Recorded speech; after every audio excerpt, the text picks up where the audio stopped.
उन्होंने 3 बिंदुओं पर बात किया, पॉपुलेशन, पोल्यूशन और पीस, जिसमें गरीबी उन्मूलन पर खास बात किया इंदिरा जी ने, जो वैश्विक स्तर पर एक चर्चा का विषय रहा। 72 के बाद जो हम ओनली वन अर्थ की आज बात करते हैं, वो 72 में एग्जिस्टेंस में आया। सबसे खास बात यह है कि ओनली अर्थ, वन अर्थ का जो कॉन्सेप्ट है, ये हमने 50 साल पहले ही क्यों अंग्रेजी में जाना कि ओनली वन अर्थ होती है, क्योंकि हमने कभी अपने वजूद को, अपनी कल्चर को, अपने ज्ञान के ऋषियों को या मार्गदर्शन देने वालों को समझने में कोशिश नहीं किया। हमारे पुराणों में वसुधैव कुटुंबकम की व्याख्या बहुत पहले की गई है। पूरे विश्व को, पृथ्वी को हमने कुटुंब माना।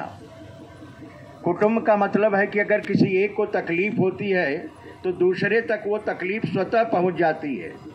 ये कॉन्सेप्ट दिया हमने पृथ्वी को एक इकोसिस्टम के रूप में मानकर, कि पृथ्वी के किसी कॉर्नर में, मैं आपको बताऊं, लगभग 30 साल पहले एक बहुत बड़े विशेषज्ञ थे पर्यावरण के, प्रोफेसर DN राव।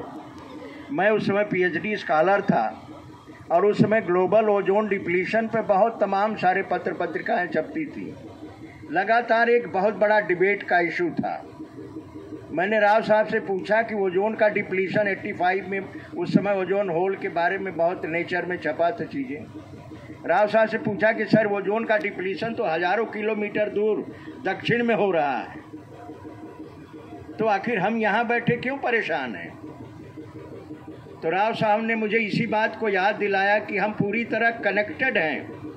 अगर हजारों किलोमीटर दूर भी पर्यावरण में किसी तरह की क्षति हो रही है तो हमारे तरफ पहुंचेगी जरूर, देर सवेर।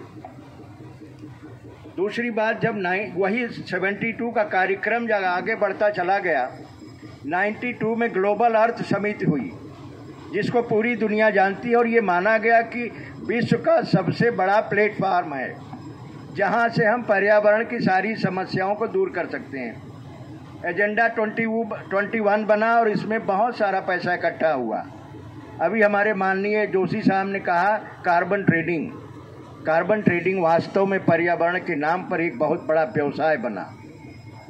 92 में इतना बड़ा एजेंडा बना, अरबों करोड़ों डॉलर्स की प्लानिंग की गई कि हम इन्वायरमेंट को सुरक्षित कर लेंगे। यूनाइटेड नेशन इसकी लीडरशिप लिया। 5 साल बाद 97 में यूनाइटेड नेशन ने